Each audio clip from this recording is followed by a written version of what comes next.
Hey guys, this is Lovin Meets with famed foodie reviewer Hani AlMalki, and what a treat it was to have him on the show. His food knowledge is impeccable. Yeah, so they call him the Bedouin foodie, and it was just very interesting. He gave us a lowdown of like hidden gems in Dubai. So if you're looking for a place to eat, you want to hear this interview and get a few recommendations, and then which restaurants he would award an other Michelin star to. So very insightful. All that, he also discussed tipping culture in the UAE, yes, what restaurants are doing right, and also what they're doing wrong. Stay tuned. Welcome back to the Lovin Dubai show. We've all got a bit of a foodie in us, but we're no match for today's guest, the ultimate foodie, applauded reviewer, and an impeccable knowledge of the local food scene, and who's opening his very own food market early next year. Welcome to the show, Hani AlMalki. Thank you so much for joining us. Thank you very much. Thank you for having me. Not at all. Thank you for being here. Thanks. Thank you. So how did you get into the food scene so heavily? Tell us a little bit about yourself. Okay, all right. So when Instagram started out, people started making fun of people who were posting pictures of their food. So I said, you know what, I'll open another account where I'll post pictures of my food. And then that grew, and people started following, and I started getting into it more and more and more. And, 6 years later, here I am with all these followers, and I spent a lot of time working on it. Have you always loved food? Did you grow up around food? Absolutely. I come from a foodie family. I had my palate developed at a very young age, going with my parents to different restaurants, travel all over the world, so I like all kinds of different cuisines. And that's how it built. I've lived all over the world. I've lived in the Far East, I've lived in the United States, I've lived in Europe. I'm from Saudi Arabia, which is where the Bedouin foodie name comes from. I wanted to have something that shows my Arab heritage. So I chose Bedouin because I'm from Jeddah, from Saudi Arabia, and I move around a lot. So that's why I chose the name. How is the food scene in Dubai? Because you've been all over the world. How is it like here specifically? I tell you, Dubai it's a gold mine. It's a culinary destination like no other. Because we have all these different nationalities and ethnic people living in one place. In one day, you can have different kinds of Indian cuisine, you can have Iranian, you can have Jordanian, you can have Palestinian, Lebanese, everything in one city. A foodie destination, usually, like for example, when you go to like Italy, you go for Italian food only. Yeah. But here you can come to Dubai and you can have so many different incredible cuisines, and they're all excellent. Yeah, 100%. Sorry, I just want to ask, after Dubai, which other cities do you rank in your top list? I always pick Japan first. Okay, Japan. Because they're living 50 years ahead of everyone. They really in every way. But culinary wise also Japan is up there. Top six. And I would also pick the Basque region of northeastern Spain. Interesting. Yes. And when we bring those restaurants here to Dubai, so for example, Japanese restaurants, are we complementing them? Are we able to add the same level of perfection that you might see in Japan? Look, in recent times, more and more restaurants that are bringing the authentic flavors and the service are starting to open in Dubai. And that's a really welcome addition to the Dubai food scene. So, more recently, we're getting more complimentary and more authentic. My question was actually, before I jumped into that, I was going to say, how have you seen the change in Dubai food scene over the last 10, 20 years? Sure. So in the last 15 years, Dubai went from having these famous brand name restaurants that everybody knows from all over the world to more homegrown concepts. And that's something that's very important for a culinary city, to develop your homegrown talent. And we've had few restaurants now that have been recognized by the Michelin Guide and by the world's 50 best as world's best, among the world's best. I can mention one or two. Orfali Bros Bistro, Chef Orfali. I mean, he's done something incredible.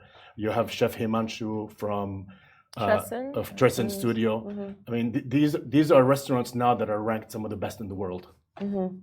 100%. So right now the restaurant scene, the F&B scene is so saturated in the city, right? So anyone who's even contemplating of opening up their own restaurant will think twice, like, should I? There's already so many in the market. But what do you think? Is it a good time, or like should people think twice before starting their own business? Look, I agree that there's a lot of restaurants in Dubai. I mean, supposedly per capita we have more than New York. That number of restaurants, if you take the population into consideration. So if I were to give any advice to someone wanting to open a restaurant, I would say, think twice about it. Do your research. Are you bringing something new to the table? There's everything already in Dubai. So think about it. What am I bringing to the table that's different or that's new, or am I improving on what there is already? That would be. As a critique, right? What keeps a restaurant like successful and keeps it running sustainably? Okay, so consistency is very important, but the basic thing is that you have to have a good product. Your food has to be good and your service has to be good. If you get those two things right, you'll have a long life in the business. Okay. You have reviewed some of the most amazing restaurants in the city and the local hidden gems that people may not know. When you sit down for any type of experience, what is the biggest mistake that restaurants make? Because we see some stay consistent, and there's amazing restaurants that have, stand at the test of time, but we see a lot of come and go. So in your opinion, what's the biggest mistake that these places are making? I would say trying to be something that they're not is one. I mean, it's hard to give a specific example, but just stick to your concept. People come to you because of that. So don't try and be something that you're not. That's pretty much what I would say. Interesting. Yeah. Okay, so there was something controversial that Casey and I were talking about here. Like the whole office was talking about this morning, just about tipping. Right? Yes. Like when you go to restaurants and you tip the staff. Like because Hani shared an Instagram story yesterday, basically saying sometimes there's a service charge. Explain it and your thoughts. So you go to some restaurants, at the bottom of the bill, it'll say, there are some fees and some taxes and things, but then there's always service charge. But then they always leave another blank for tip or extra service charge or additional service charge. So what I was saying is, why don't we just explain what this is and find a solution for this? The reason I say this is because sometimes the service staff will say, no, but this service charge, we don't get it. But you don't know if it's true, not true, whatever. So I think it should be regulated. And I take the lead on this is Japan. In Japan, there's no tipping. There's no such thing as tipping culture. It doesn't exist in their culture. Doing a good job is part of doing the job. You take pride in doing a really good job. So it doesn't exist. But I can understand that, for example, in the United States, people get paid a lower amount. The two extremes of Japan and the US. Yeah, US is 20%. Yeah. You have to tip. But then they get a low salary, hourly wage. So somewhere in the middle, and let's identify it and explain it. What is the Saudi tipping culture, by the way? In Saudi, you leave, 10%, whatever, like that. But the doing a service included has its two sides of the coin. One is, okay, it's great for us, the customer, it's included, I don't have to deal with it. But then a restaurant owner yesterday sent me a message. He said, what will incentivize the service staff to do a good job if it's included already? So it's a fine line you have to walk. So what would you suggest to restaurants if it is to be regulated and become more transparent, right? The service fees and tipping, what would you recommend across the board? What works in other countries that people can implement here? Just a standard, I don't know the percentage, maybe 10% or whatever it is, but we have to make sure that it does go to the service staff. That's the key. That's the key. Yeah. I guess that's the most important thing. Yeah. So while we have you here, I know a lot of people, it's Friday, and we're always looking for places to go, places to eat, and you have the impeccable knowledge of the whole scene. Where are underrated restaurants that I should be going that's not going to cost a fortune? Yes. Okay. So there are a lot of restaurants in Dubai that fit that description. One area where it's a gold mine of incredible restaurants is JLT. In JLT, there are some incredible restaurants. You want me to name some? A couple, yeah. Let's name a couple. We're all hungry. We all need to make plans. Okay. There's the Palestinian Lebanese restaurant called Beit Mariam. Okay, that's very well known now. That's an incredible place to go. There's a Peruvian place called Fusion. I've heard great Ceviche. things. That's excellent. You have an Iranian restaurant called Sofre. Also excellent. Okay. You have a noodle place called San Juan Noodles, where they do hand-pulled noodles. They do the whole show and incredible. No, it's pretty good. Okay. They won't do it on your table, but you can see them in the kitchen doing Okay. it. Right next door to it, there's a place called Asian Street by Thai. I mean, some of these restaurants are literally 2 or 3 tables only. So that's if you want to go into the JLT area. Otherwise, you have to, do some research. I have guides on my Instagram account. Link in bio. It's true, and I was going through. There's an amazing mix. The drill. Thank you for those, and interesting that JLT actually, I think you're right, is an underrated food scene. Yes, absolutely. Speaking of amazing restaurants, you're bringing something different to the market. You're working with a team from January next year. It's going to be a food market. Can you tell us about it? I can definitely tell you all about it. So I was contacted a few months ago by one of the owners. He said, "Come, I want to show you this project that I'm working on." And I saw it, and it's an incredible project. It's going to be called Timbuktu Market. It's a food market that is inspired by the great food markets of Europe and America, specifically Borough Market, Arcade Food Hall in London, and Chelsea Market in New York. And the idea is to take what they've done and take it and improve it and go to the next level with it. And this is something that's going to be very new for Dubai, because these food markets, when you go there, it's not a brand that you know, it's not famous names. We're looking for people who are now making cookies out of their home that want to go to the next level. Maybe a supper club chef that wants to open something to sell like 3 or 4 dishes. We want to have a show. We want you to be able to interact with these people. Okay. And so when it opens, which hopefully will be in March 2024, it'll be a destination where you can go, you can interact, you can hang out. There's going to be entertainment. There's going to be, we have a pop-up room that's going to be, you can do pop-up dinners, you can film YouTube videos, TikToks. Wow. There's a maker's market, there's a farmer's market, there's a produce market. It's a bit of market, amazing. Yeah, it's a bit of everything. We want to have a raw bar, which we don't have in Dubai right now. A place where you can go sit, have some oysters, have some seafood platters like they have in the streets of Paris. We want to have great burger. We want to have a great pizza, but it won't be the brands that you know. It'll be artisan or things that need that next. And are you sharing the location? Yes, the location is in Barsha Heights, T-Com Barsha Heights. Yes, Barsha Heights. New Dubai, love that. Keep it to the side of town. Perfect. It's in Barsha Heights. There are 2 residential towers called 2 Towers. It's right there in the ground floor and the mezzanine floor. There's also a cycling studio by Motion in it. And burn them, we'll eat. Exactly. So they're going to do reformer and they're going to do cycling there. Cool. And what else can I tell you? Yeah, it's going to be really exciting. Cooking classes? We'll have cooking classes, cooking demonstrations. This is like the ultimate foodie hub. That's what we want it to be. I think it's you can have great exciting. ice cream, candy. We're going to have something for children. We're going to have great Chinese. We're working on like a big surprise for Chinese. Something completely different for Dubai. I think it's so exciting because in general, famously, our kind of, I don't know how to describe it, high quality dining scene, it's super expensive. It's famous worldwide that you can, eat at really fancy places and you'll have a good experience. But the underrated places don't have much attention, but we have a vibrant, affordable dining scene as well. And I think you guys are going to give a platform to smaller places, which is amazing. Absolutely. We're going to be very strict on pricing, on menu selection.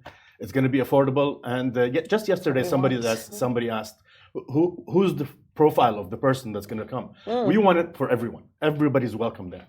It's not, nobody will be outpriced there. There'll be something very cheap, and there'll be something that's, I'm not going to say expensive, but you'll be able to get high quality produce there. Okay, this is exciting stuff. So, okay, should we move on to the game segment? Well, we are going to play a game. So that is going to be the Timbuktu market opening in March next year. March of 2024. 2024. And we're very excited. Very exciting. Okay, so before we get there, here are some food combos we hope that we probably won't expect to see. We did a food combo on the show yesterday. It was Oman chips and Lovin up. So we want to get your thoughts on the following food combos, basically. Okay, we'll start with McDonald's fries and ice cream, our favorite. Okay, that I can't go with that one. Why? Because I don't really like sweet food. You don't like? I like more salty and sour things. So you don't like desserts? How do you critique dessert places? I'll eat a bite or two. We're big fans of McDonald's ice cream. I'll have to try it. McDonald's fries and ice cream. You get the fries, you get your McFlurry, dip, delicious. Okay. Pickles and mustard. Yes. I'm game. Okay, goat's cheese on pizza, and then Love it. pineapple on pizza? No. Why? Literally why? That's not allowed. Illegal. Illegal. Yeah. That's extreme. No, it's like sweet. Illegal. Why? This I can't do it. I'm a purist when it comes to pizza. I'm not gonna. Favorite pizza place in Dubai? Pulcinella. Oh my day, yeah, agreed. It's delicious. Pulcinella. Sport City. Pulcinella? If I had to pick one, but there are quite a few. Yeah, Good of course. Spitfire pizza is really good. Oh yeah. There's quite a few. But garlic It's knots. amazing. Yeah. It's in Sport City, Italian owned, food That's is right. homemade, is amazing. Go there and say hi to Domenico. And last but not least, so I mentioned Chips Oman and Lovin up, and when we put that on live, someone came back with Lovin up and Mountain Dew. Yuck. Ooh. Yuck. Ooh. Yuck. How do you put milk in soda? Talk to you. I don't have the name of the person on Threads who said it. but- Wow. Milk and soda. People are just killing themselves. I don't think I'll be able to try that. Yuck. Okay, what is the one food trend that you're seeing in Dubai recently? Because we had charcoal ice cream, we had like putting Cheetos in every single thing and calling it a dish. Gold flakes. Now, what's the trend that you're seeing? I would say truffles. Truffle flavor, truffle essence, But truffle it's on been everything. there for a while. Yeah, I know, but it just keeps popping up. Amplifying. Yeah. I think it went down, now it's coming back in Yeah. truffle. Gucci mushrooms are becoming a thing. Mushrooms. What's a Gucci mushroom? I don't know. Like I've just heard in so many places, and there are these wild mushrooms that grow like when a lightning strikes. It's very like rare mushrooms. Have you heard? Well, that what you're describing is desert truffles. What they're called, desert truffles. Figa, we call them in Arabic. Figa. No, I'm not not. that? I'm talking about wild mushrooms / it's called Gucci mushrooms. I don't know. Trescent explained it when I went there for lunch, and they're like, it's grown with lightning strikes, and it's like, wow, instantly, like magic. Because we have these things that grow in the desert. They're called desert truffles or figa in Arabic. Okay. Those are incredible. Speaking of Trescent, and before you leave us, one question. We've obviously been graced by the presence of Michelin and 50 Best. Yep. If you were in charge and you could give one restaurant a 4-star Michelin in Dubai, Ooh, what would it be? that's a tough one.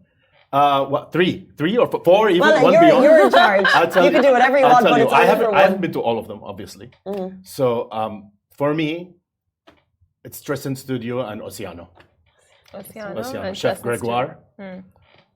And his team, they do some incredible things over there. Amazing. Interesting. Thank you so much for giving us an answer to that question. It's rare we get them. That is Hani AlMalki, aka the Bedouin food chef. Bedouin foodie. Bedouin. I'm so Bedouin. sorry. I've been pronouncing Bedouin wrong my entire life, and before this interview, I was told it's Bedouin. I've been saying Bedouin.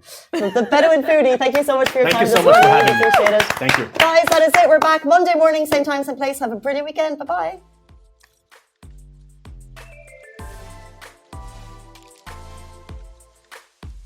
A massive thank you to all those tuning in, and a big thank you to our producer Shahir and all the behind the scenes crew members like Ali Baba, Ali Khalil and Parth.